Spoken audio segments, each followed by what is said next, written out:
মঞ্চে বসা ওলামা একরাম, সামনে বসা মুসলমান ভাইরা, পর্দার আড়ালের সম্মানিতা মা এবং বোনেরা, প্রশাসনের ভাইরা, আর বলা লাগছে না, কারণ এটা না হলেও এখন চলছে। 5 তারিখের এই পর থেকে আজকের এই 1 তারিখ পর্যন্ত প্রায় 26-27 দিন হয়ে গেল। এই 26 দিনে যতগুলো অনুষ্ঠান করেছি, একটাতেও কোনো পাহারাদার হিসাবে প্রশাসনের কাউকে লাগে না, অথচ কোন জায়গায় বিশৃঙ্খলা হয়েছে আমি শুনিনি। তার মানে এর আগে এই যে 14 জায়গায় পারমিশনের নামে যে বিরক্ত করা হতো আমাদের, এটা একটা ষড়যন্ত্র। কোরআনে কারীম যেন মানুষ শুনতে না পারে, এর কাছে আসতে না পারে, তার একটা দুর্বিসন্ধি চলছিল। ওইভাবে যদি বারবার বিরক্ত করা হয়, মানুষ আস্তে আস্তে কোরআনের পথ থেকে সরে যাবে। এ বুদ্ধি দিয়েছিল উনি যে বলছিলেন আমার কুষ্টিয়ার একজন, এই লোকটা। এই 15 বছর বহু বুদ্ধি দিয়েছে, তার ভেতরে এই লোকটা একজন। আল্লাহ ধরা, শক্ত ধরা ধরেছে ওই রকম করে। সুতরাং প্রশাসনের ভাইরা যারা এসেছেন আজকে, সবাইকে নিয়ে আল্লাহর দরবারে শুকরিয়া জানাই, যিনি আমাদেরকে কোরআন শোনার জন্য একটা শান্ত পরিবেশ তৈরি করে দিলেন। যদিও এখন শান্ত থাকার কথা না, কারণ এখন বৃষ্টি কাদার সময়, কখন বৃষ্টি নেমে পড়ে বলা যায় না। আল্লাহ আমাদের কিছু সময় যেহেতু এ পরিবেশ ফিরিয়ে দিয়েছেন, বলেন আলহামদুলিল্লাহ। কারো গুরুত্বপূর্ণ কথা আছে? আর এই আমার চাইতেও যদি গুরুত্বপূর্ণ কথা থাকে কোরআনের উপরে, তাহলে 30 সেকেন্ড সময় দিলাম, একটু বলেন দেখি। বলেন, আছে? এরপরে যদি কথা বলেন আপনারা এই জায়গায় তুলে দেবেন অবশ্যই, ইনশাআল্লাহ। কোন জেলায় আসলাম? ঠিক আছে, আপনি একটু সতর্ক থাকবেন। এটা ইবাদত চলছে, এখানে বহু গুরুত্বপূর্ণ মানুষ আছে। তারা যে সময়টা এখানে দিচ্ছে, এই সময়টা বাইরে দিলে দুনিয়ার কিছু সম্পদ তাদের উপায় হতো। কথা বলে না কেন?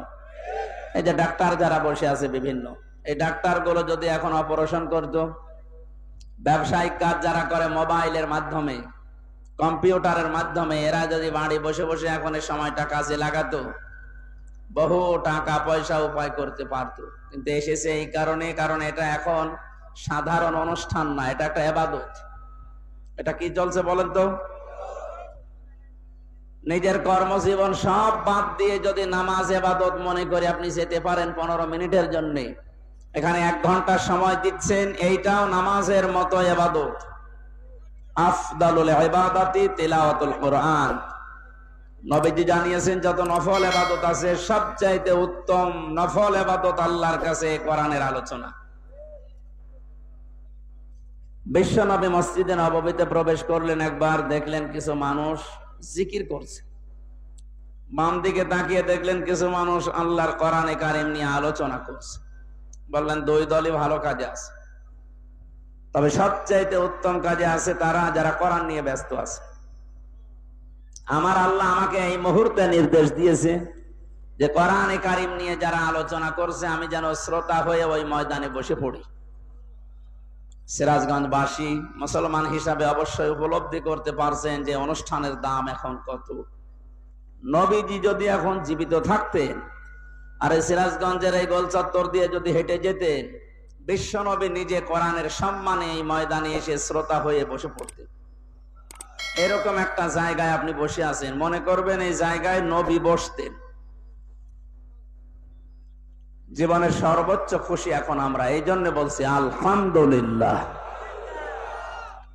বৈষম্য বিরোধী ছাত্র আন্দোলনের শহীদ, প্রথম শব্দটা লিখেছেন আপনারা, শহীদদের আত্মার মাগফিরাত কামনায়। এই যে শব্দটা অনেক দামি শব্দ। শহীদ যাকে তাকে বলা যায় না। আমি ব্রাহ্মণবাড়িয়া থেকে আসার সময় দেখি রাস্তার পাশে এক কবরে ব্যানার টাঙানো আছে, শহীদ ধীরেন্দ্রনাথ দত্ত। হ্যাঁ, এই যে কোরআন শরীফ আমার সামনে, সত্য কথা বলছে। এই নাম শুনে বোঝা যাচ্ছে যে সাদা টাকা ভাগাভাগি করতেছে, মরে গেছে। কথা বলে না কেন? আমরা শহীদ আরো কিছু মানুষের নামের আগে পরে দেখতে পাই। আল্লামা শহীদ দেলাওয়ার হোসাইন সাইদি রহমতুল্লাহ আলাইহি, এটা শহীদ না? উনি সারা জীবন এই কামনা করতেন, আল্লাহুম্মা ইন্নী আসআলুকা শাহাদাতান ফি সাবিলিক, এ আল্লাহ তুমি আমাকে যদি মরণ দাও তোমার কাছে আমি চাই তুমি আমাকে শাহাদাতের মরণ দিও। জেলখানার ভেতরে উনি কিন্তু ধুকে ধুকে মরে যেতে পারতেন, তারপরও শাহাদত পেতেন, কিন্তু এমন জায়গায় আল্লাহ নিয়ে তাকে জালেমদের হাতে মৃত্যু দিয়েছে, কেউ যেন দুনিয়ায় সন্দেহ করতে না পারে যে উনি এমনি মারা গেছে। উনি যে শহীদ এটা এখন বাস্তব প্রমাণিত। এর কয়েকটা প্রমাণের ভেতরে এক নম্বরে উনি হাসপাতালে ঢোকার আগে যে হাসিটা দিয়েছিল, এটা কোনো রোগী মানুষের হাসি না, ওনাকে রোগী বানিয়ে মেরে ফেলা হবে এই কারণে ওখানে নিয়ে গেছে। সুতরাং শহীদ এই ব্যাপারে কথা বলতে হলে খুব হিসাব নিকাশ করে বলবেন। কোরআনে কারিমে আল্লাহ জানিয়েছেন, মুখ দিয়ে যেহেতু মানুষ কথা বলে এজন্য মুখের উপরে নোটিশ দিয়েছেন, এই মুখ দিয়ে কথা বলবি না। ওয়ালা তাকুলু লিমান ইউকতালু ফি সাবিলিল্লাহি আমওয়াত বাল আহইয়াউ ওয়ালাকিন লা তাশউরুন। সূরা বাকারার 154 নম্বর আয়াতে আছে, তাফসীরে ফি জিলালিল কোরআনে ব্যাখ্যা আছে, আমি শুধু সামারাইজ করে একটু অল্প বলছি। আল্লাহ পাক বলেন মুখ দিয়ে কথা কখনোই বলবি না, শুধু একজন দুইজন না, তাকুলু বহু বচন, কেউ এ কথা জীবনেও বলবি না যে যারা শহীদ হয়েছে, যারা মারা গেছে। যদিও কয়েকদিন আগে কয়েকটা ভিডিও দেখছিলাম, আহলে হাদিস আহলে কোরআন বিভিন্ন নাম নিয়ে তারা এ কথা বলতে চাচ্ছিল বা বলিয়েছিল যে শহীদ আবু সাইদ নিজে বুক পেতে আত্মহত্যা করেছে, শহীদ হয়নি। আমি গতকালকে আবু সাইদের কবর দেখে আসলাম, কত বর্ষ দিন। সিরাজগঞ্জবাসী, শুধু আপনাদেরকে না রেকর্ড হচ্ছে, এটা তামাম দুনিয়ার মানুষকে বলছি, শহীদদের ব্যাপারে কথা বলতে হলে হিসাব করে বলবেন, কারণ আল্লাহ নিজে এটা মুখের উপরে নোটিশ জারি করে দিয়েছেন, কথা বলা যাবে না। বাল আহইয়া, আল্লাহ বলেন ওরা জীবিত, ওরা কি ওয়ালাকিন লা তাশউরুন, কিন্তু তোমরা টের পাও না। শহীদ আবু সাইদের এই আত্মদান, জীবন দানের মাধ্যমে যত মানুষ উদ্বুদ্ধ হয়েছে, যার কারণে আজ এখানে বসে আমরা কথা বলতে পারছি। আপনি কি মনে করেন ময়দানটা এত সহজ না? আজকের এই অনুষ্ঠানের জন্য কারো পারমিশন লাগে নাই, অথচ 5 তারিখের আগে অনুষ্ঠান করতে 14 জায়গায় বলা লাগতো। যাদের সাথে ঘৃণায় কথা বলা যায় না, মানুষ মনে করা যায় না, এ মানুষের কাছেও বলা লাগতো ভাই একটু লিখে দেন। কথা বলে না কেন? আমি কেন বললাম যে ঘৃণা লাগতো ওদের সাথে কথা বলতে? আমি এমনি বলি নাই। কোরআনে কারীম জানিয়েছে, ইন্নাল্লাযীনা কাফারু মিন আহলিল কিতাবি ওয়াল মুশরিকিনা ফি নারি জাহান্নামা খালিদিনা ফিহা উলাইকা হুম শাররুল বারিয়া। এই আয়াতের ভেতরে আল্লাহ যে কথা জানিয়েছেন, নিশ্চয় যারা কিতাব পেয়েছে, আমরা যারা মুসলমান কিতাব পেয়েছি না পাইনি? আমাদের কিতাবের নাম বলেন। ইহুদিরা দাবি করে ওরাও কিতাব পেয়েছে তাওরাত, খ্রিস্টানরা দাবি করে ওরাও কিতাব পেয়েছে ইনজিল। 104 খানা সহিফা কিতাব মিলিয়ে আল্লাহ পৃথিবীতে দিলেন। এজন্য যারা কিতাব পেয়েছে, কিতাব পাওয়ার পরে যে মানুষগুলো কুফরি করে, তার মানে কিতাবের কথা জানার পরও গোপন করে রাখে। মুশরিক যারা পৃথিবীতে, এই মানুষগুলো জাহান্নামে থাকবে চিরকাল। যত সৃষ্টি আল্লাহ বানিয়েছেন সব চাইতে বড় খারাপ সৃষ্টি আল্লাহ তাদের নাম উল্লেখ করেছেন। আমরা তো তাই দেখেছি, কোরআন আমরাও পেয়েছি, আমাদের মতো নামধারী মুসলমান যাদের কাছে অনুমতি নেওয়া লাগতো এরাও পেয়েছে। কথা বললে না কেন? আজকে ইসলামী ব্যাংকের এক অফিসার এসেছিল দেখা করার জন্য একটু আগে। ওনার কাছে একজন বলছে আজকে তো মাহফিল আছে এখানে, আমির হামজার যাবেন না? উনি কোন দল করে আমি জানি না, উনি ঘোষণা দিয়েছে যে যাব কি করে, ওখানে তো তাফসীর হবে না, হবে রাজনীতি। আপনি কথা বলতে পারলেন?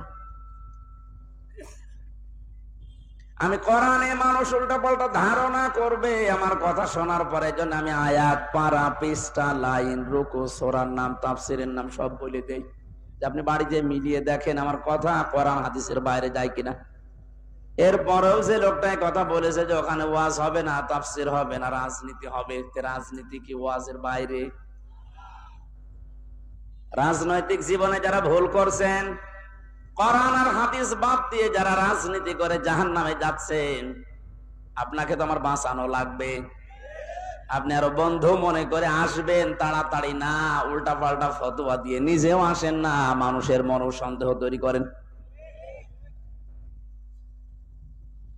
যিনি কথা বলেছেন তিনি ভুল পথে আছেন। আপনি এখন যদি তাওবা না করেন যে ওখানে গেলে রাজনীতি হবে, তাফসীর হবে না, আপনি যদি একদা সজ্ঞানে বলে থাকেন, আপনার ঈমান নষ্ট হয়ে গেছে। কারণ রাজনীতি এই শব্দটা কোরআনে নেই। বলেন,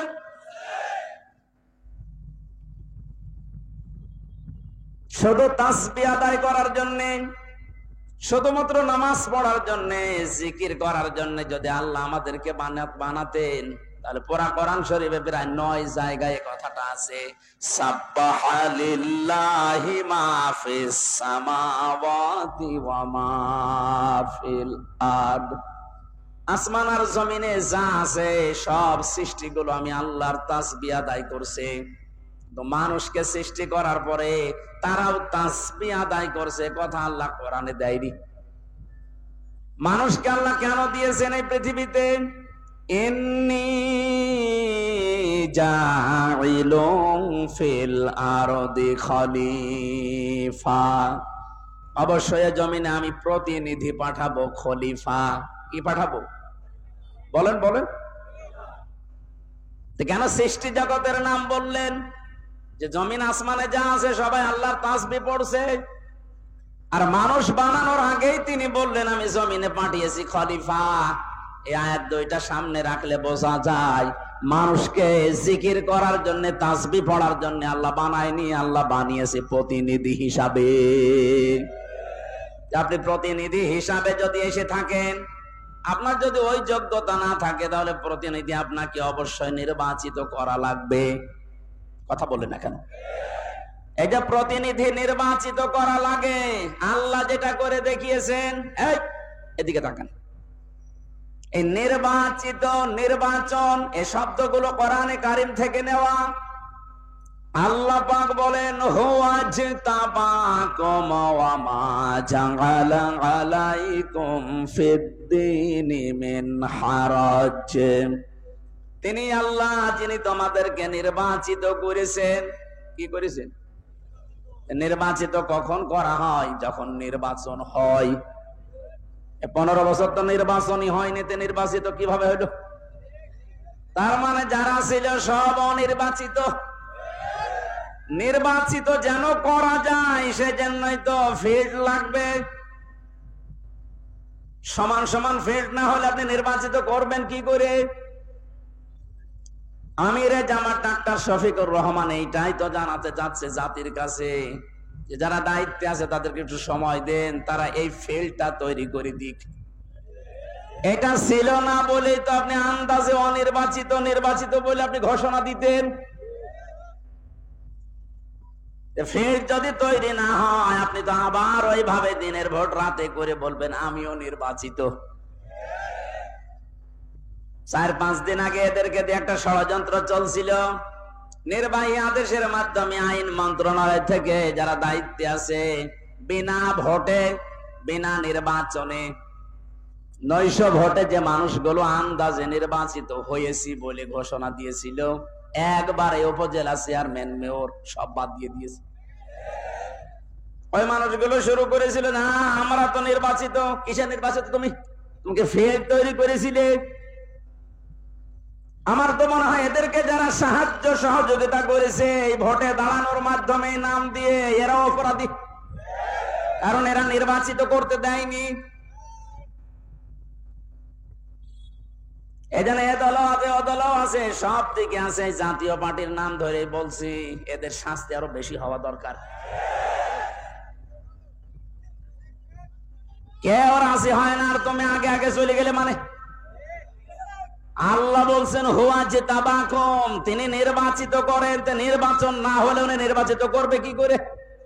আর নির্বাচিত করার জন্য আল্লাহ প্রতিনিধিদের মাধ্যমে এটা তৈরি করেছেন। আমরা এখন নির্বাচিত করব কাদের, সেই কথা আল্লাহ কোরআনে দিয়েছেন। আমার নিজেরও মনে হচ্ছে যা বলছি সবই তো রাজনীতি। আসলে এইটাই রাজনীতি। আপনি যেটা করতেন কোরআন হাদিস বাদ দিয়ে, ওটা দুর্নীতি। আর আমি কোরআন দিয়ে যেটা প্রমাণ দিয়ে বলছি আপনাকে বাঁচানোর জন্য, এইটাই আসল রাজনীতি। কাকে নির্বাচিত করবেন? কোরআনে কারীম জানিয়েছে সূরা নিসা 5 নম্বর পারার 6 নম্বর পৃষ্ঠার 9 নম্বর লাইনের 59 নম্বর আয়াতে আছে, প্রথম অংশে পাবেন। এটা তাফসিরে ইবনে কাসিরেও আছে, ফি জিলালিল কোরআনেও আছে। ব্যাখ্যাগুলো লম্বা করে বলতে গেলে সময় যাবে, আর কণ্ঠ পারবে না। এইজন্য আমি খুব সামারাইজ করছি, বোঝার জন্য বলছি। ইয়া আইয়ুহাল্লাযীনা আমানু আতিউল্লাহা ওয়া আতিউর রাসূলা ওয়া উলিল আমরি মিনকুম। এখানে আলেম বসে আছে, যারা এখানে বসেন কোরআন হাদিস তারা একটু খেয়াল করবেন, যারা বসেন না তারা আরে অ্যাক্টিভ হবেন, যেন বাড়িতে মিলাতে পারেন। আল্লাহ ডাক দিয়েছেন ইমানদারেরা, আমার আনুগত্য করো, আমার রাসূলের আনুগত্য করো। আর তোমাদের ভেতরে যারা উলিল আমর, নেতৃত্ব দেয়, নেতা যারা, তাদেরকেও মেনে চলো। প্রশ্ন আমার এখানে, আতিউ এটা ফেল, ভার্ব, এটা ক্রিয়া। এই শব্দটা আল্লাহ নিজের নামে, রাসূলের নামে দিয়েছেন, কিন্তু উলিল আমরের আগে দেয়নি। এই কথা বলেন না কেন? শুধু জি বলা না, এটা নিয়ে যাওয়া লাগবে যা একটা বাড়িতে। তাহলে ওই যে লোক ইসলামী ব্যাংকের অফিসারের কাছে বলেছে যেখানে রাজনীতি হবে, ও জীবনের কথা বলবে না। আতিউ শব্দটা আল্লাহ নিজের নামে, রাসূলের নামে দিলেন, উলিল আমরের আগে দেয়নি। কেন দেয়নি? কারণ আল্লাহ রাসূলকে মানা লাগবে, কোনো প্রশ্ন করা যাবে না। কথা বলে না কেন? কিন্তু উলিল আমর যদি মেনে চলতে হয়, যেহেতু ওনারা, আল্লাহকে তো আপনি এখানে পাচ্ছেন না, রাসূলকে পেয়েছিলেন কিন্তু এখন নেই, কিয়ামত পর্যন্ত তো উনি আসবেনও না, কিন্তু উলিল আমর তো আসবে। এই জন্য উলিল আমরকে যদি আপনি মেনে চলতে চান, দেখতে হবে উপরে বর্ণিত এই দুইটা আছে কিনা, আল্লাহ রাসূলকে ওই লোকটা মেনে চলে কিনা। আপনি যাকে নেতা মানবেন, যার নেতৃত্বে চলবেন, যাকে আপনি নির্বাচিত করবেন, আমি এই শব্দগুলোকে বানাচ্ছি। হুয়া জিতাবাকুম, এ জিতেবা মানে নির্বাচিত করা। নির্বাচন না হলে নির্বাচিত করা যায় না। আল্লাহ তাহলে নির্বাচনের মাধ্যমে নির্বাচিত করেছেন আমাদেরকে। কোটি কোটি মানুষেরা উম্মত হওয়ার জন্য আশা পেশ করেছিল, আকাঙ্ক্ষা, কিন্তু আল্লাহ তাদের বাছাই করেনি। আল্লাহ শুধু আমাদের মতো মানুষগুলোকে উম্মতে মুহাম্মদী নির্বাচিত করেছেন। সুবহানাল্লাহ বলতে পারেন না? মুসা নবীর মতো, ঈসা নবীর মতো এত বড় পাওয়ারফুল নবীরা আকাঙ্ক্ষা করেছিল যে আমরা নবী হয়েছি ভালো, কিন্তু নবী না হয়ে যদি মুহাম্মদুর রাসূলুল্লাহর উম্মত হতে পারতাম তারপরও ভালো হতো। আল্লাহ বলেন না। একজনেরটা কবুল হয়েছিল, হযরত ঈসার, এজন্য তিনি আসবেন দুনিয়ায় আবার নবী হয়ে না, উম্মত হয়ে। মুসা নবীর মতো এত বড় নবীর দোয়া কবুল আল্লাহ করেননি যে না তোমারটা হবে না। আপনি টের পাচ্ছেন যে নির্বাচিত হয়ে আমরা কত দামি জায়গায় আছি। বাংলার মুসলমানেরা, আজকে এই ওয়াজটা যদি আপনি বাড়ি নিয়ে যেতে না পারেন, এরকম ওয়াজ 1 বছর পরে একদিন না, প্রতিদিন 24 ঘন্টা হলেও আপনার কোনো কাজ হবে না। এজন্য আতিউ শব্দটা আল্লাহ দেওয়ার কারণে আল্লাহ রাসূলকে মানতে গিয়ে আপনি কোনো প্রশ্ন করতে পারবেন না, বুঝে আসুক আর না আসুক। হয়তো আপনার স্বল্প জ্ঞানে বুঝে আসছে না, কথা বল না কেন? তা আল্লাহ আপনার চাইতে ভালো বোঝে না, বোঝে না? কিন্তু উলিল আমর যারা, এদেরকে মানতে হলে মাস্ট বি, অবশ্যই দেখা লাগবে লোকটা আল্লাহ রসুলকে মেনে চলে কিনা। যদি মেনে চলে তাকে মানা ফরজ, যদি মেনে না চলে তাকে মানা হারাম।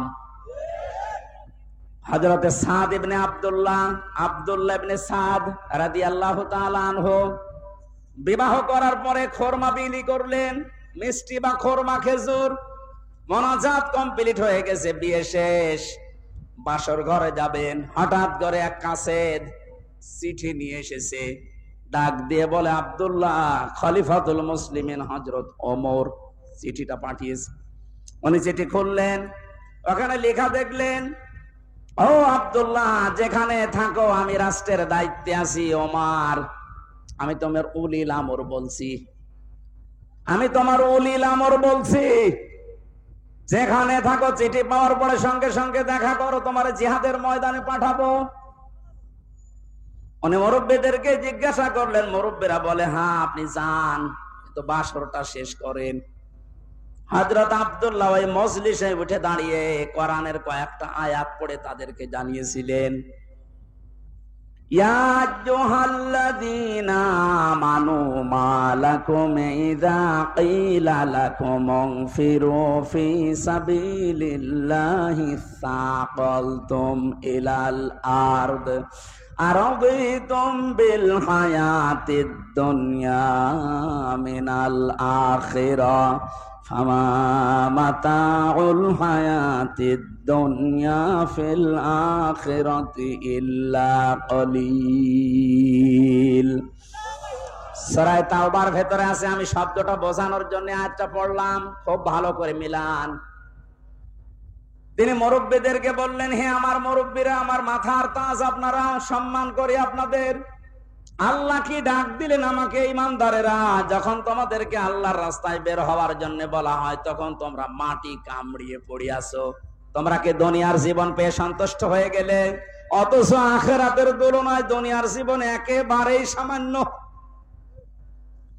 তার মানে এই ময়দানে আমাকে এখন পাঠাতে যিনি চাচ্ছেন উনি সাধারণ মানুষ না, উনি হচ্ছে উলিল আমর। কেন? হযরত ওমর যেহেতু আল্লাহ রাসূলকে মেনে চলে, এজন্য ওমরকে মানা এই মুহূর্তে ফরজ। কথা বুঝলেন? আজ আমাদের বাস্তবতা যদি আমরা এভাবে মিলাতে পারতাম যে আল্লাহ রাসূলকে যে মেনে চলে আমরা তাকে নির্বাচিত করব, আল্লাহ রাসূলকে যে মেনে চলে না ও আমার বাবা হলে ওকে আমি নির্বাচিত করব না, কারণ এটা দুনিয়ার বিষয় না, এটা সম্পর্ক আখিরাতের সাথে। নয়তো আমি ধরা খাবো। আপনি যে ধরা খাবেন তার প্রমাণ কি?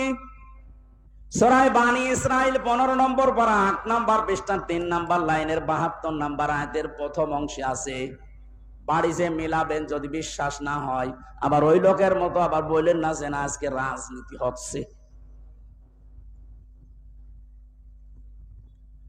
ইয়াউমা নাদউ কুল্লা উনাসিম বিইমামিহিম।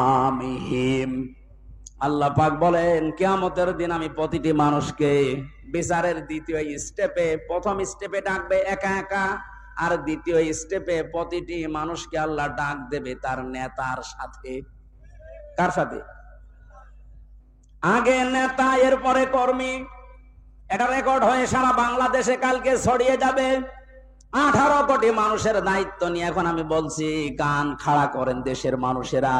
কোরআনের চোখ, হাদিসের চোখ লাগিয়ে দেখতে পাচ্ছি আপনি জাহান্নামে যাচ্ছেন।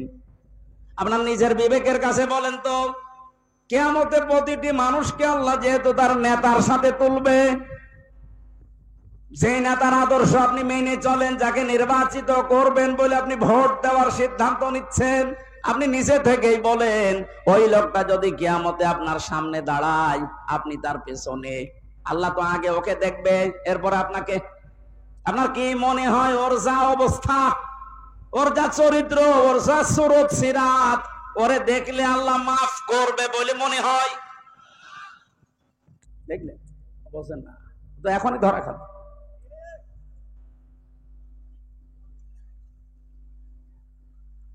আপনি নিজে এখনই বললেন যে আমি যার পেছনে আছি, অন্তত যাকে নির্বাচিত করতে চাই বলে সিদ্ধান্ত নিচ্ছি, ভোট দেব বলে আমি মনে মনে করছি, এই লোকটার সাথে কিয়ামতে আল্লাহ ডাকলে আমারে মাফ করবে না, নিজে বলল। তাহলে ও ধরা খেয়েছে। কেরা বললো গো? হাত তোলেন তো। আপনি আপনি যেন ধরা না খান, এই জন্যই তো আয়োজন। রাজনীতি মনে করে আপনি আসলেনই না, আপনি তো ধরা আরো বেশি খাবেন। পাগলকে যদি বলা হয় নৌকা নাড়াবি না, ও বলে আমার মনে ছিল না। আরে ভাই, আমি তো আজকে কবরের ওয়াজ করবো বলে এসেছিলাম, আপনি কি মনে করে দিলেন? মনে যখন করে দিয়েছেন, আপনাকেও বাঁচাতে হবে, আমারও বাঁচতে হবে। এই জন্য উলিল আমর মানার ক্ষেত্রে খুব সতর্ক। এটা দুনিয়ার বিষয় না, এটা রাজনীতি মনে করবেন না, এটা আপনার আখিরাত জড়িত। আল্লাহ তুমি আমাকে যেভাবে বুঝিয়েছো কোরআনে কারীম, সবাইকে ওই সহজ ভাবে বোঝার তৌফিক দাও। তাহলে নির্বাচিত এই শব্দটা কোরআনে আছে না নেই? তিনি নির্বাচিত করেন তোমাদেরকে তার দ্বীনের জন্য, এবং দ্বীনের উপরে চলতে গিয়ে যত বাধা আছে সব বাধাগুলো আল্লাহ নিজের থেকে দূর করে দেন। এই হুয়ার ফাইল আল্লাহ নিজে। জেলা আমির সাহেব যেটা ইঙ্গিত দিয়েছিলেন যে অনেকের ইমান এই 15 বছরে প্রায় নড়বড়ে হয়ে গিয়েছিল, এটা সেলখানার অন্ত প্রকোষ্ঠে থাকলে আরো বেশি হয়ে যায় অনেকের।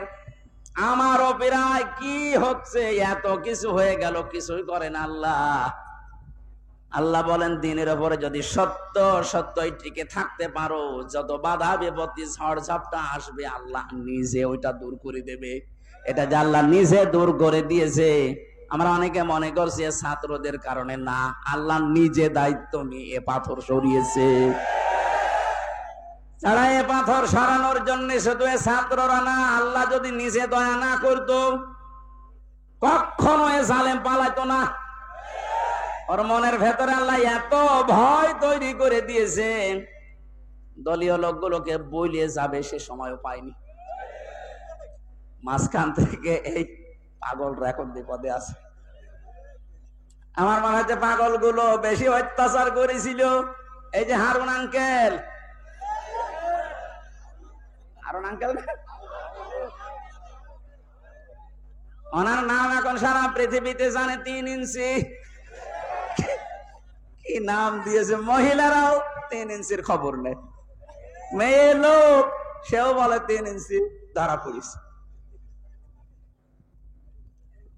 5 তারিখের পর থেকে আজকের এই 31 তারিখ পার হয়ে আজকের 1 তারিখ পর্যন্ত বারবার ঘোষণা দেখেছে আমাদের অভিভাবক যিনি, শুধু বাংলাদেশের না, গোটা পৃথিবীর ইসলামী আন্দোলনের অভিভাবক তিনি এখন ডাক্তার শফিকুর রহমান। দূর থেকে উল্টা পাল্টা ধারণা করতে পারেন যে কি এমন উনি জেনারেল শিক্ষিত একটা ডাক্তার। আরে ভাই, তার ইখলাস জানেন, তার তাকওয়া জানেন, তার ইবাদতের খবর জানেন। আমি ছিলাম তার সাথে 4টা দিন। আমার তো মাঝে মাঝে মনে হয় পৃথিবীতে কেউ যদি জিন্দা ওলি দেখতে চায়, ওই আস্তালায়, গাছতলায়, বসতলায় যারা বসে আছে বটতলায়, ওরা আল্লাহর ওলি না। আল্লাহর ওলি দেখতে চাইলে আপনি ওই লোকটার দিকে তাকিয়ে থাকবেন, ওটা জিন্দা ওলি। তার ইবাদতের মারটা আপনি খোঁজ পাবেন না। এই যে সকাল বেলায় এই 65 বছরের একটা মুরব্বী মানুষ, সকাল বলতে রাত 4:30টার সময় ডাক দেয়, ওই সময় হাতে হ্যান্ডকাপ দিয়ে পায়ে বেড়ি দিয়ে কোর্টে নিয়ে যাচ্ছে। তাও 1-2 কিলোমিটার না, এই কাশিমপুর থেকে একেবারে কোর্ট পর্যন্ত যাওয়া আসা করতে প্রায় 7-8 ঘন্টা সময় লেগে যায়। এত কষ্ট স্বীকার করে রাত 8টা, 9টা, 10টার সময় ওনারে নিয়ে আসতো। ওনার যেন দেরি হয়, যেন ওনার কষ্ট হয়। ঘরে আসার পরে দেখতাম, বলতাম মুরব্বী খাবার খাবেন না, ঘুমিয়ে পড়েন। আমারে বলছে হামজা ঘুমাও। যত পাশেই ছিলাম মাঝে মাঝে জিজ্ঞাসা করতাম যে এত কষ্ট করে আসলেন, ঘুমাবেন না? আমারে বলছে ঘুমাও, আমি এখন কিছু সময় আল্লাহর জিকির করব, দরুদ শরীফ পড়বো। 2-2.5 ঘন্টা ঘুমিয়ে যে মানুষটা রাত 9:30, 10টার সময় কোর্ট থেকে এসে 2 ঘন্টা 2.5 ঘন্টা পর্যন্ত ঘুমিয়ে এরপরে তাহাজ্জুদের নামাজে হাফেজ কিনা আমি জানি না, যতটুকুই পড়তো এরপরে সেজদায় পড়ে যেত। 40-45 মিনিট, 1 ঘন্টা দেখি সেজদায় পড়ে আছে। ভোর পর্যন্ত যার সাদা দাড়িগুলো সাদা, চুল সব সাদা হয়ে গেছে, টপ টপ করে পানি পড়তো, শুধু হাত তুলে সেজদার পরে বসে আছে। আমার তো সেজদা লাগে 1.5 মিনিট 2 মিনিট, আর ওনার সেজদা লাগতো 45 মিনিট 1 ঘন্টা। 1.5 ঘন্টা কেটে যেত এক সেজদায়। আমার 12 রাকাত তাহাজ্জুদ মিলে মাত্র 1.5 ঘন্টা ওনার এক সেজদায় চলে যেত। বাকি তাকওয়ার খবর তো বাস্তবে আপনি টের পাননি। প্রতি সোমবার বৃহস্পতিবার রোজা রাখার নিয়ম, কয়জন মহারথী আছে এখানে আমল করে? সারাটা জীবনে আমল করতে করতে আসতেছে, খালি ধারণা করে দূর থেকে, হ্যাঁ কি জানে, এত ডাক্তার মানুষ। তার যে এলেমের বহর, একটা জেনারেল মানুষ হয়ে কোরআনে কারিম এরকম গভীর গভীর কথা বলা আমি বিশ্ববিদ্যালয়েও পাইনি। আরে ভাই, আমি তো ভার্সিটিতে শেষ করে আসলাম, আমাদের বহর তো আমি দেখেছি। ডাক্তার মানুষের কাছে থেকে কোরআনে কারিমের শব্দের এত গভীরে যেতে পারতেন, আমি দেখেছি বাস্তবে। যে জীবনে ওই রকম কথা আমি কোনোদিন শুনি নাই। অনার্স মাস্টার্স করেছিলাম, তো এক একটা শব্দ যখন বলতেন, এমন এমন শব্দের অর্থ নিয়ে আসতেন যে কোনোদিন কল্পনাও আসে না যে শব্দের ভেতরে থাকতে পারে। দিনের উপরে চলতে গিয়ে কোন বাধা আল্লাহ নিজের থেকে দূর করে দেয়, রাখেন না। এটা আমি আগে জানতাম না, ওই সময় জেনেছি। আল্লাহ পাক বলেন, তোমাদেরকে যেহেতু আল্লাহ নির্বাচিত করেছে লক্ষ লক্ষ কোটি কোটি উম্মত থেকে, সুতরাং তোমাদের দাম কম না, অনেক বেশি। তোমাদের পরে ঝড় ঝাপটা বিপদ আপদ আসবে আল্লাহ জানে, কিন্তু আসলে আল্লাহ থাকতে দেবে না, স্থায়ী হতে দেবে না। আল্লাহ নিজে দায়িত্ব নিয়ে ওই ঝড় ঝাপটা বিপদ আপদ তার নিজের দায়িত্বে দূর করে দেবে। আল্লাহ এইটাই করে দিয়েছে। এই কথা বলে না কেন? নাই তো 15 বছরে কত মহারথী তো চেষ্টা করলো, সব চেষ্টায় প্রায় বিফল হয়ে গেছে। ছাত্র আন্দোলনের নামে যারা নেমেছিল, এ মানুষগুলোর সাথে মাস্ট বি আল্লাহ আবাবিল পাঠিয়েছিল। জালেমদের মনের ভেতরে আল্লাহ ভয় তৈরি করে দেন। এ দায়িত্ব কার? আরো জোরে। এটা তৈরি করেন কাদের কারণে? যে মানুষগুলোর ভেতরে ইখলাস আছে যত বেশি, তাকে দেখলে জালেমরা ভয় পায় তত বেশি। আমরা 15 বছর অনেক জালেমকে ভয় পেয়েছি তার অত্যাচারের কারণে, আর আমিরে জামাতকে এখনো জালেমরা ভয় পায় তার তাকওয়ার কারণে। বাংলার মুসলমানেরা, আমি যেটা বোঝানোর জন্য পর্যন্ত এসেছিলাম, শহীদ যারা হয় এদের নিয়ে যারা উল্টা পাল্টা ধারণা করেন, কোনদিন এই মুখ দিয়ে কথা বলবেন না যে ওনারা মরে গেছে, এমনি না, ওনারা জীবিত, কিয়ামত পর্যন্ত শুধু জীবিত এইটাই থাকবে, কিন্তু আমরা টের পাই না। এর পরের কথা আল্লাহ দিয়েছেন, মানুষ যেহেতু ধারণা করতে পারে, মুখে হয়তো বলে না, কিন্তু ধারণা করতে পারে যে মরে গেছে। আল্লাহ ধারণার উপর নোটিশ দিয়েছেন, ওয়ালা তাহসাবান্নাল্লাযীনা কুতিলু ফি সাবিলিল্লাহি আমওয়াতা বাল আহইয়াউন ইনদা রাব্বিহিম ইরযাকুন। সূরা আলে ইমরান 4 নম্বর পারা 11 নম্বর পৃষ্ঠা 9 নম্বর লাইনের 169 নম্বর আয়াত। এটা তাফসীরে কাবীরে পাবেন। আল্লামা ফখরুদ্দিন রাজি রহমাতুল্লাহ আলাইহি ব্যাখ্যা করতে গিয়ে লিখেছেন, ওই পৃথিবীর মানুষেরা মুখ দিয়ে তো বলবেই না, অন্তরে যেন এ ধারণাও কোনোদিন না আসে যে শহীদরা মরে গেছে।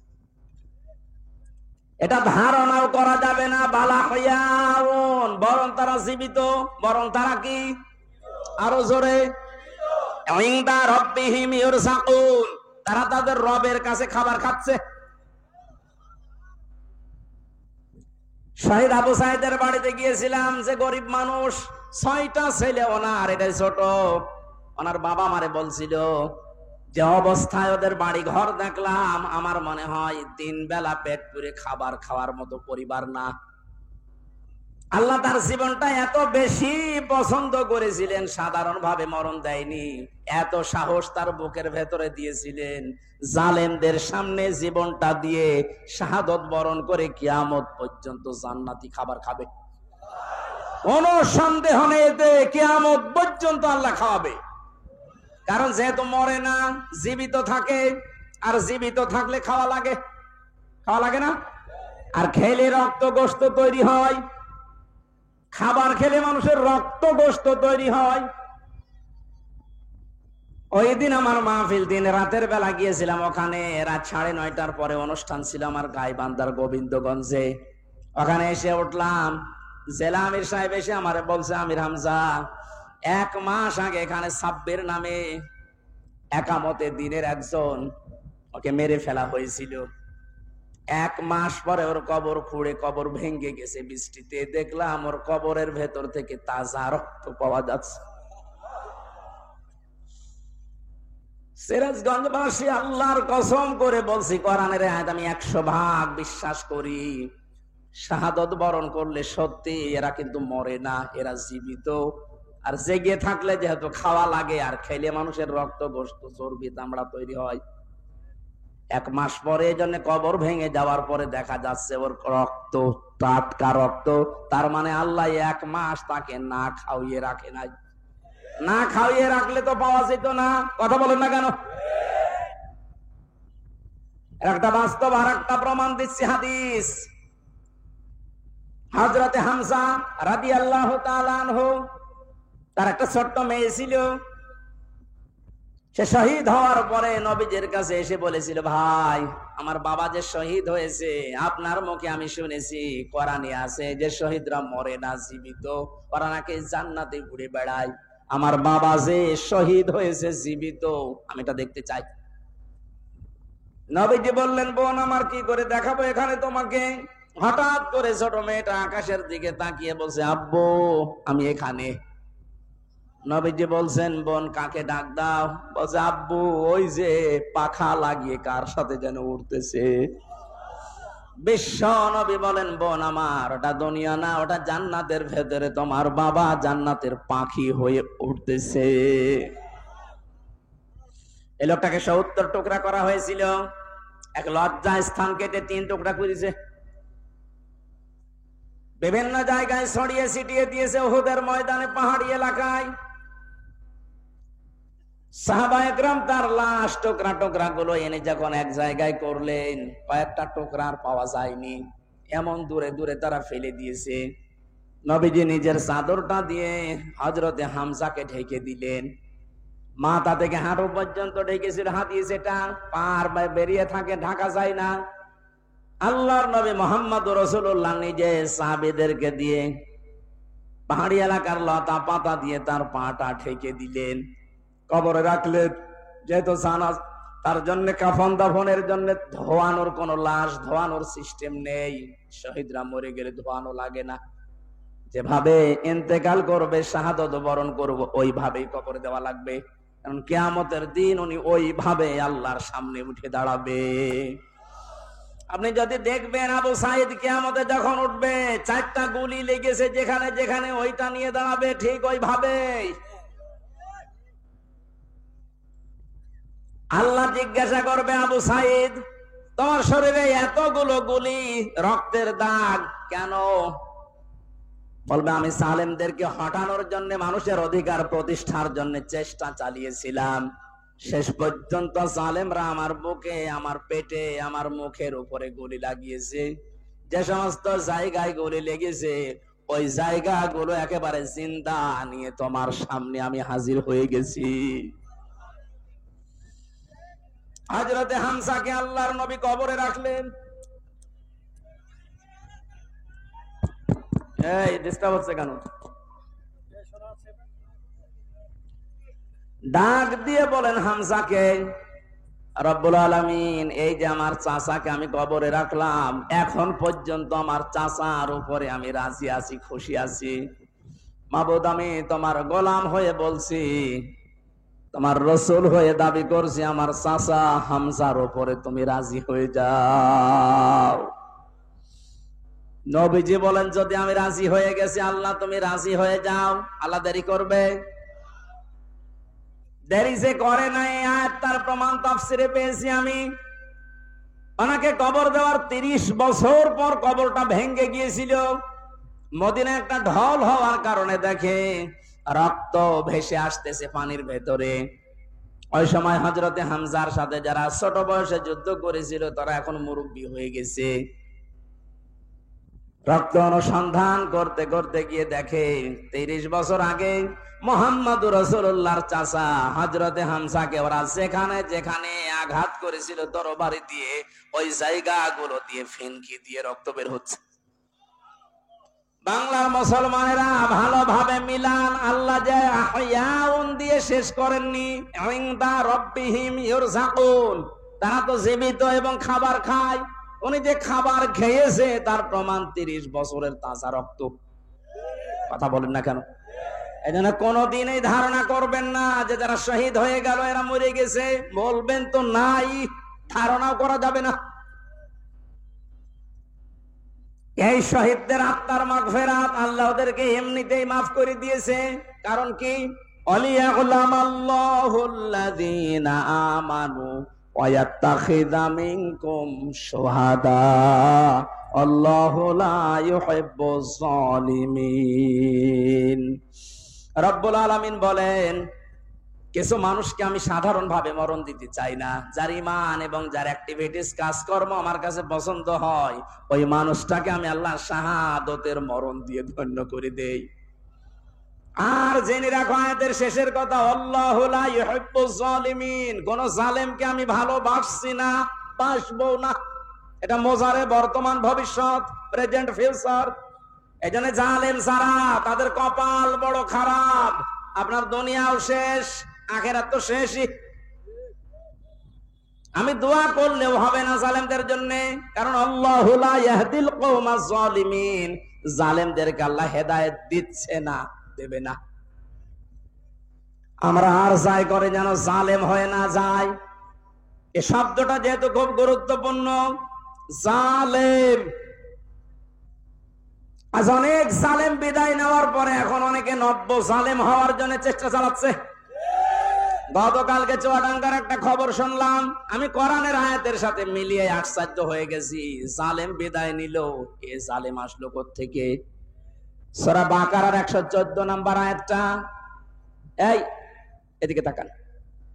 ওমান আযলামু মিম্মান মানাআ মাসাজিদাল্লাহি আইয়ুযকারা ফীহা ইসমুহু ওয়া সাআ ফী খারাবিহা ইলা আখির আয়াত। ওরা কোরআনে কারীম থেকে দার্স দিচ্ছিল, এক জালেম এসে বলছে এটা বন্ধ করো, এটা মসজিদের ভেতরে রাজনীতি চলবে না। আমি মিলিয়ে দেখলাম কোরআনে কারীমের আয়াত আল্লাহ মনে হয় ওর নাম দিয়েই নাযিল করেছে। আমান আসলাম, আল্লাহ বলেন বড় জালেম দেখতে চাও?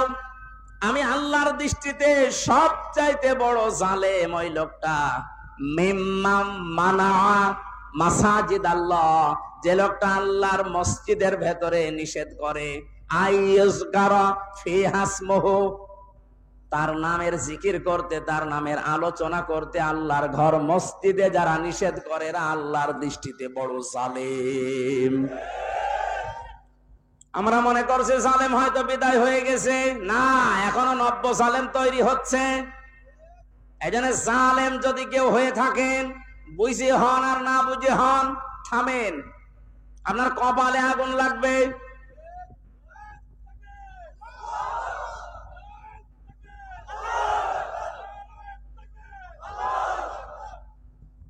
এটা সূরা শুআরার ভেতরে আছে, শেষ নাম্বার আয়াত।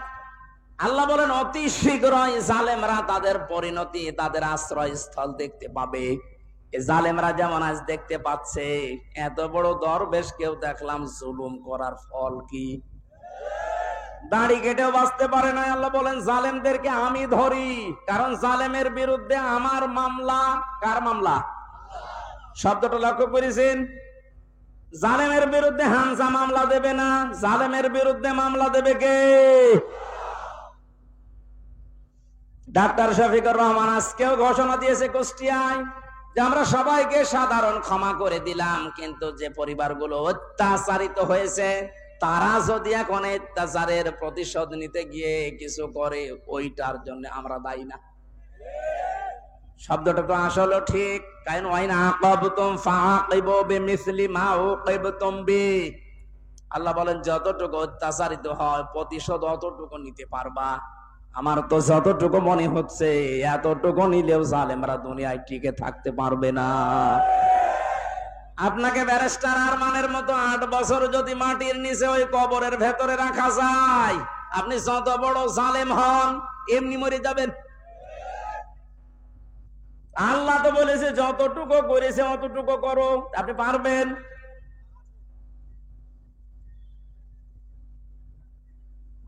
আমার উপরও যতটুকু অত্যাচার হয়েছিল আমি চাই যাদের দ্বারা হয়েছে, যে মানুষগুলোর ইঙ্গিত হয়েছে, আমি ওই মানুষগুলোকে অতটুকু না করে ছাড় দেব না। যে যা বলে বলুক গা, এখন যাদের না মাফ করে দেন না, কিসের মাফ? কোন মাফ নেই আপনার কারণে। আমার ছোট মেয়েটা আমার এখনো পর্যন্ত চেনে না। দোষ করে যদি আপনি শাস্তি দিতেন আমি মেনে নিতাম, কিচ্ছু জানি না আপনি কেন আমার জীবনে এই কাজ দিলেন। আর যেভাবে রেখেছিলেন আমাকে আর মাওলানা মামুনুল হককে, কোন আলেমকে এত কষ্ট আমার বাংলাদেশে আমি আর শুনি নাই। আপনি আমার মতো একটা ছোট মানুষকে 24 ঘন্টা তালাবদ্ধ রেখে মনে হচ্ছে আমি ফাঁসির কন্ডেম ছেলে আছি, কত বড় অপরাধী। অথচ যে মামলাও দিয়েছিলেন, শাস্তি দিলেও 3 মাসের বেশি আপনি রাখতে পারেন না। এটা মূল্য চুরি মামলা। জালেমদেরকে মাফ করে দেওয়া মানে মজলুমের উপরে অবিচার করা। এক কথা বলছেন না? সারা বাংলাদেশের 18 কোটি মানুষকে যদি আয়না ঘরের সাথে যারা জড়িত ছিল, সে যেই কয়জনই হোক, যারাই জড়িত এর সাথে, এদেশের 18 কোটি মানুষ যদি মাফ করে দেয়, ব্যারিস্টার আরমানের বউ মাফ করবে না? আপনি ওই জায়গায় থাকলে আপনারও মনে হয়তো না আমি মাফ করবো না। আপনি যদি প্রথমে বলে দিতেন যে তাকে আমরা মেরে ফেলেছি, মেয়েটা অন্য জায়গায় বিয়ে করতে পারতো। এক কথা বলছেন না?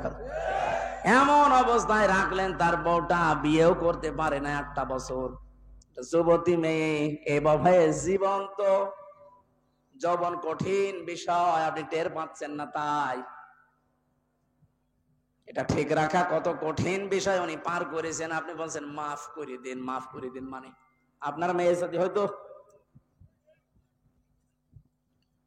এ কথা তো দুনিয়ার বিষয় না।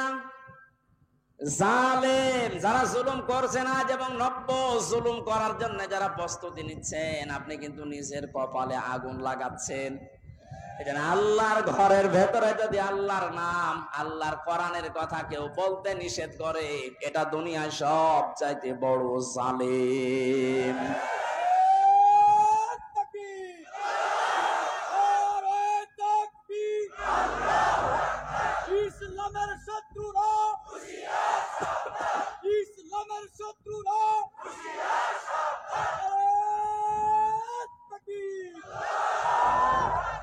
এবার একটা কঠিন আয়াত বলছি, খুব ভয়ঙ্কর। এটা আমি যে জালেম জালেম জালেম বলছি বারবার, কেন জানেন? কারণ জালেমদের বিরুদ্ধে আল্লাহ নিজে অভিযোগ দায়ের করবেন, নিজে মামলা ঠুকে দেবেন।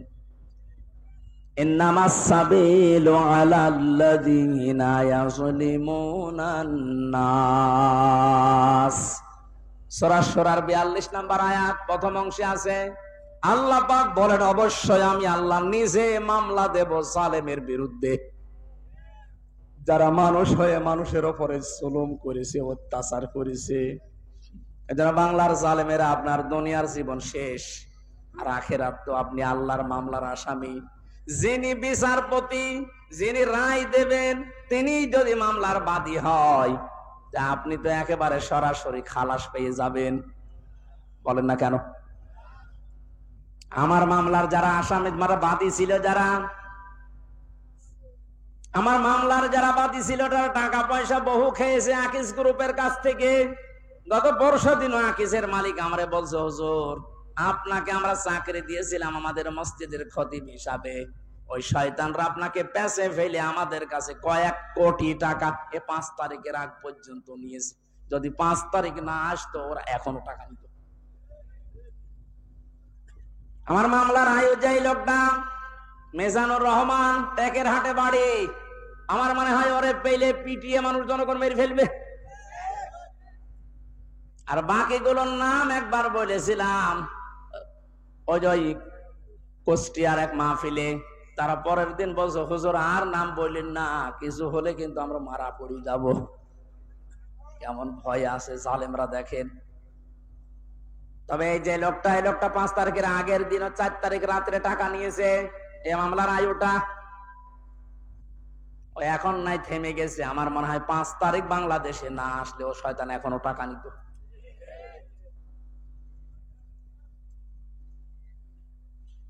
আপনারা তো আল্লাহর মামলার আসামি। আমার মামলা গত বৃহস্পতিবারে সব ঢিসমিস হয়ে গেছে, খারিজ করে দিয়েছে। বিচারপতি দেখে বলছে এটা মামলা হইলো, অথচ ওই বিচারপতি 5 তারিখের আগে বলতো এটা কিছু করা যাবে না। 5 তারিখের পরে এখন এই বৃহস্পতিবারে ও নিজে দেখে বলছে কি বিচার করব, কোনো মাল নেই। অনেক নিজে পড়ে পড়ে দেখছে, বলছে কোনো মাল ম্যাটারেস নেই, কি দেখে বিচার করব, যা সব বাদ। আমাদের সবাইকে খালাস দিয়ে দিয়েছে। এই যে খালাসি যখন দিয়ে দেবেন, 3 বছর আপনি বিনা কারণে জেল খাটালেন, কোন কারণে? খালাস দেওয়া মানে কি কোনো অপরাধ নেই, কোনো দোষ আমরা পাইনি নাকি? খালাস দেওয়া মানে তো এই, তাহলে দোষ তো আমার নেই, আপনি নিজেই প্রমাণ করে দিলেন। বিনা কারণে যে 3টা বছর নষ্ট করলেন। গতকালকে একজন মুসলমান হয়েছে পরশুদিন।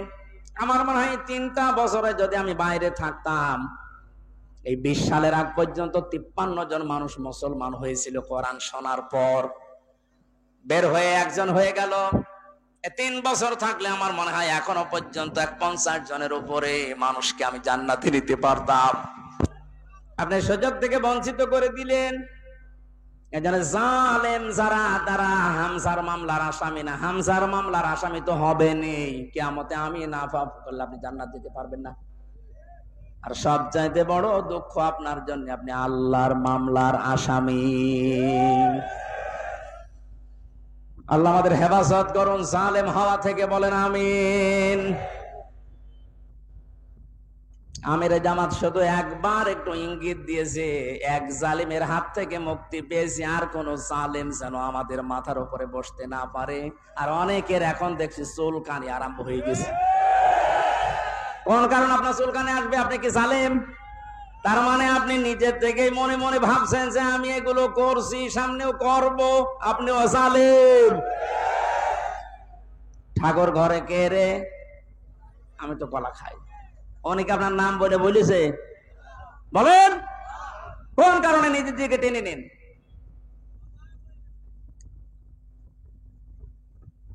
পাপ যদি পূর্ণ হয়ে যায় তখন কিন্তু আল্লাহ আর ছাড় দেয় না।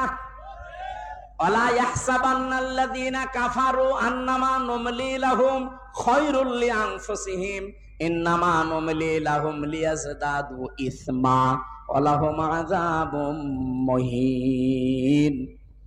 কাফেররা ধারণা করে আমাদের চেয়ার যে বসে আছি, ক্ষমতার চেয়ার, এর নড়ন চড়ন নেই, এটা মনে হয় আল্লাহ ভালোবেসে আমাদেরকে দিয়েছে। আল্লাহ বলেন না, ওরা মনে করে আমাদের কল্যাণের জন্য চেয়ার, আমরা যা করছি সবই তো বৈধ। আল্লাহ বলেন তোদেরকে তোদের পাপের বোঝাটা পরিপূর্ণ করার জন্য আমি আল্লাহ চেয়ারে বসিয়ে রেখেছি। ওরা সর্বশেষ পাপের বোঝা পরিপূর্ণ করেছে ইসলামী আন্দোলন, একামতে দিন, জামাত ইসলামকে নিষিদ্ধ করার মাধ্যমে। এটা না করলে পাপের বোঝা পরিপূর্ণ হচ্ছিল না। যেই শয়তানগুলোর পরামর্শ এটা করেছিল, শয়তান এখন সব ডিম খাচ্ছে, সবগুলো ডিম খাচ্ছে, পচা ডিম। হ্যাঁ, কথা বলে না কেউ?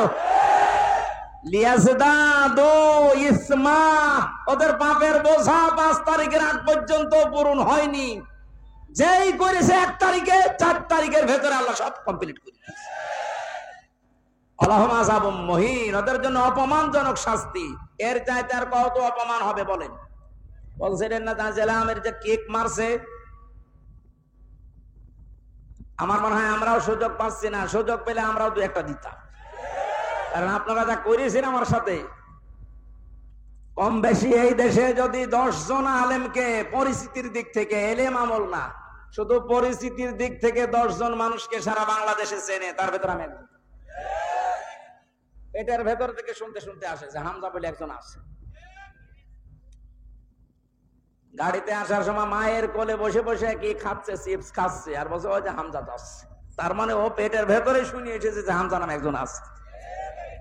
এইরকম একটা পরিচিত মানুষের সাথে আপনি আমার মাজায় দড়ি দিয়ে, পায়ের ভেতরে বেড়ি দিয়ে, তাও ডান্ডা বেড়ি, হাতের ভেতরে আপনি হ্যান্ডকাপ দিয়ে, কালো কাপড় দিয়ে চোখ বেঁধে আপনি 11 ঘন্টা টাঙিয়ে রাখলেন, আপনি মানুষ? আবার যখন দড়ি দিয়ে টেনে নিয়ে যেত আদালত প্রাঙ্গণে, মনে হতো যে ছাগল টেনে নিয়ে যাচ্ছে। আর ওই কয়েকতলা আছে তো, ওই অন্য জায়গা থেকে একে অন্যের সাথে তাকিয়ে টিপ্পনি কাটতো, ঠিকই হচ্ছে। এবার আমরাও বলি যে ঠিকই হচ্ছে। আপনি সব বলেন, আপনি সব বলেন।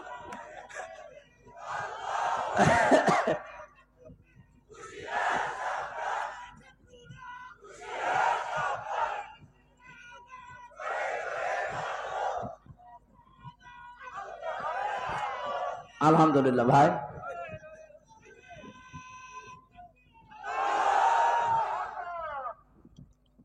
আমাদের মুরব্বী আমাদের মাথার তাজের কথা মতো আপনাদেরকে আমরা মাফ করে দিলাম, কিন্তু আপনারা যা করেছেন, কোরআন হাদিস পড়ে যা বুঝছি, আল্লাহ আপনাদের মাফ করবে না, আল্লাহ নিজে আপনাদের বিরুদ্ধে মামলা দেবে। এজন্য জালেম যারা, এবং জালেম এখন যারা নতুন করে হচ্ছেন, আপনারা আল্লাহর মামলার কেসের আসামি। খুব গুরুত্বপূর্ণ বিষয় এটা, খেয়াল করে জীবন চালাবেন। যে মানুষগুলোর আত্মার মাগফিরাত এবং রূহের আহত মানুষদের সুস্থতায় কামনায় তাফসীর মাহফিলের আয়োজনে, বিশাল আয়োজনে যারা আঞ্জাম দিয়েছে, যারাই খেদমত করেছে এত বড়, আল্লাহ প্রত্যেককে তাদের মনের কামনা বাসনা পূরণ করুন। আমরা বারবার বলছি, আমরা কিন্তু এখনো পর্যন্ত বিজয় অর্জন করতে পারি নাই, আমরা শুধুমাত্র স্বাধীন হয়েছি কেবল। আমরা জুলুম মুক্ত হয়েছি, এখনো পুরোপুরি না, ষড়যন্ত্র তো থেমে নেই। এই জন্য আসল বিজয় হবে তখন যখন দেখব কোরআনে কারিম দিয়ে 56,000 বর্গ মাইল চলছে। কারণ এই দেশটায় 53 বছরে বাবা চালিয়েছে, স্বামী চালিয়েছে, চাচা চালিয়েছে, বুবু চালিয়েছে, ভাবি চালিয়েছে, সবই আমি না দেখিয়ে মুরব্বীরা দেখিয়েছে। এক কথা বলে না কেন? শুধুমাত্র এখন দেখতে বাকি আছে এইটা দিয়ে চললে কেমন লাগে, এইটা দিয়ে যেন সংসদ চলে, দেশটা চলে, দেখতে চান না?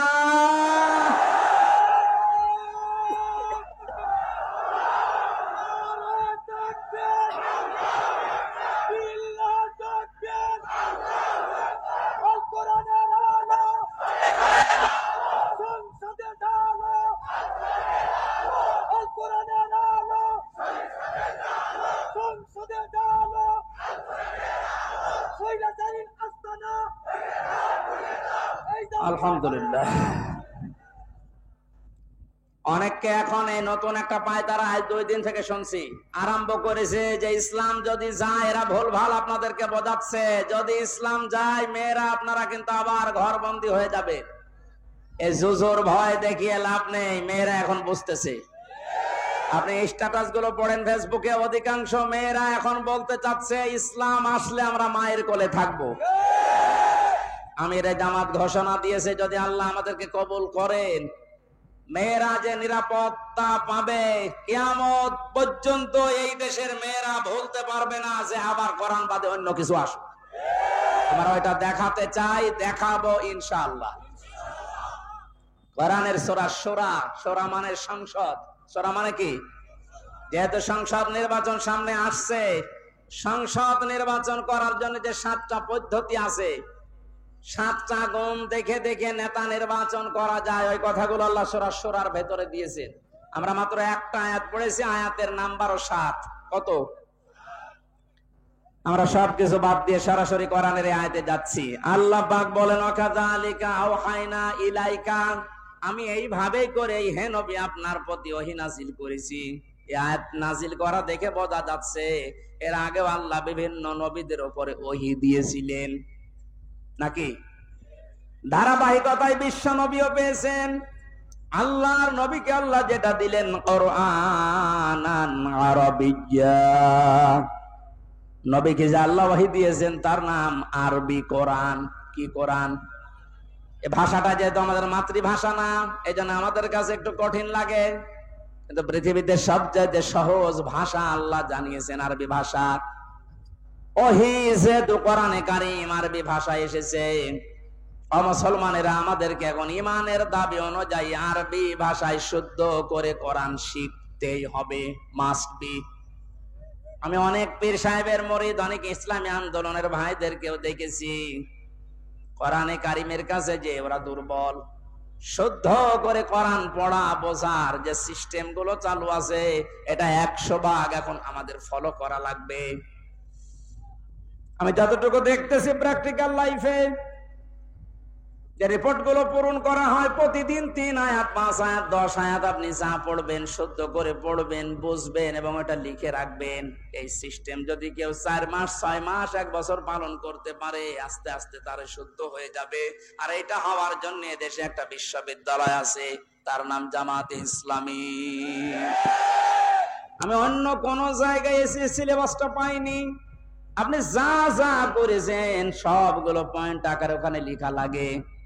আপনার জীবন এমনি পরিশুদ্ধ হয়ে যাবে।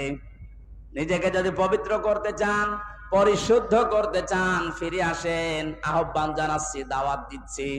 নয়তো আবার বলবেন যে আল্লাহ আমি দাওয়াত পাইনি। এই জন্য দাওয়াত দিয়ে দিলাম। যদি বিশ্ববিদ্যালয়ে পড়ার ইচ্ছা থাকে, আপনি মূর্খ মানুষ হন, অসুবিধা নেই। বিশ্ববিদ্যালয়ে যদি পড়াশোনা করার মন মানসিকতা থাকে, ইচ্ছা থাকে, বাংলাদেশ জামাতে ইসলামীতে আপনি যোগ দিয়ে পড়া দেখবেন বিশ্ববিদ্যালয়ের মতো। আপনার জীবন ঠিক ওই ধাঁচে গড়ে তুলবে। একটা মানুষ সব দিক থেকে পারদর্শী হয়, অথচ লোকটা দেখেন ডাক্তার। আজকে কুষ্টিয়াতে ভাষণ দেওয়ার সময় তিনি উদাহরণ দিচ্ছিলেন, উনি কিন্তু একটা সার্জন ডাক্তার, অপারেশন করতেন। তার মানে ডাক্তারি লাইনে উনি সর্বোচ্চ। কোরআনে কারিমের লাইনে তো আমি নিজে দেখেছি তার জ্ঞানের বহর এবং শুদ্ধ। হাদিসের লাইনে উনি পাণ্ডিত্য অর্জন করেছে অনেক আমাদের মতো হাজারো আলেমের চাইতেও বেশি। ইংরেজিতে বক্তব্য দিচ্ছে, অনেকে আছে ইংরেজি বক্তব্য দূরের কথা, ইংরেজির নাম শুনলে ভয় পায়। কথা বলছে না কেন? চারিদিক থেকে জ্ঞান অর্জন করার জন্য লোকটাকে যে জায়গা থেকে তুলে নিয়ে এসেছিল আল্লাহ, ওখানে যদি এতদিন থাকতেন বড় নাস্তিক হয়ে যেতেন ইনুর মতো। সেখান থেকে আল্লাহ তুলে এনে কত বড় দায়িত্ব দিয়েছে তার মাথার উপরে। এই জন্য এই বিশ্ববিদ্যালয়ে আপনিও ভর্তি হতে পারেন, এখনো সুযোগ সময় আছে। আপনাকে আমরা জান্নাতে নিয়ে যেতে চাই বিশ্ববিদ্যালয়ে ভর্তি হওয়ার মাধ্যমে। সাফ কথা বলছি, জীবনে গুনাহগার যদি হয়ে থাকেন, গুনাহ অল্প স্বল্প যায় থাক, যদি একামতের দিন কায়েম করা লাগবে দিন, এই আন্দোলনের সাথে একনিষ্ঠভাবে ইখলাসের সাথে লেগে থাকতে পারেন, আমি কোরআন হাতে নিয়ে গ্যারান্টি দিতে পারি আল্লাহ আপনাকে জাহান্নামে দেবে না। সূরা সফের আয়াত। আবার বলছি, ইসলামী আন্দোলন যদি দুনিয়ায় করেন, একামতের দিন কায়েম করার জন্য ইখলাসের সাথে অ্যাক্টিভিটিস নিয়ে যদি ময়দানে থাকেন, কায়েম হলে ভালো, না হলেও আপনার অসুবিধা নেই। আপনাকে আল্লাহ জাহান্নামে দেবে না, জান্নাতেও দেবে না কয়েকটা কারণে। তার ভেতরে 1 নাম্বার, আপনি যদি মা বাবার সাথে বিয়াদবি করে থাকেন জান্নাত পাবেন না। আর এই বিশ্ববিদ্যালয়ে আসলে মা বাবার সাথে বিয়াদবি করার কোন রাস্তা খোলা নেই। সবগুলো একেবারে ট্রেনিং দিয়ে দিয়ে ওই পর্যায়ে নিয়ে যাওয়া হয়। মানুষের মতো মানুষ হওয়ার জন্য, দেশ প্রেমিক মানুষ হওয়ার জন্য এই দেশে ওপেন বলছি, ইসলামী ছাত্র শিবির ছাড়া কোনো রাস্তা খোলা নেই। আপনি যদি চ্যালেঞ্জ দিতে চান, নিয়ে আসেন অন্য সংগঠনগুলো, আমি একটা শিবিরের ছেলেকে নিয়ে যাব, তামাম দুনিয়া সব নিয়ে আসেন। 100 ভাগ না হলে আমি 99 ভাগ গ্যারান্টি দিতে পারি। ওদের চরিত্র যদি 100 ভাগের 10 ভাগ ঠিক হয়, এর চরিত্র 100 ভাগের 70 ভাগ ঠিক থাকবে। আল্লাহ রাব্বুল আলামিন কোরআনে কারীমকে যেহেতু ওহী হিসাবে আরবি ভাষায় দিয়েছেন, এখানে শুনলাম একটা মাদ্রাসা আছে। আমি যে বাড়িতে ছিলাম তিনি বলছিলেন আপনাদের একটা সুযোগ আছে আল্লাহর এই ওহীকে শিক্ষা করার জন্য এরকম মাদ্রাসায় আপনি ভর্তি হয়ে যান, যে বয়সে থাকেন। কোরআন শুদ্ধ করা ছাড়া, কোরআন পড়া ছাড়া আল্লাহর নিকটবর্তী হওয়া যাবে না। ইমাম মালিক বলেছিলেন, মাবুদ তোমার প্রিয় হওয়া যায় কিভাবে? 100 বার তিনি আল্লাহকে স্বপ্ন দেখে একই কথা বলেছিলেন যে তোমার প্রিয় হওয়া যায় কি করে?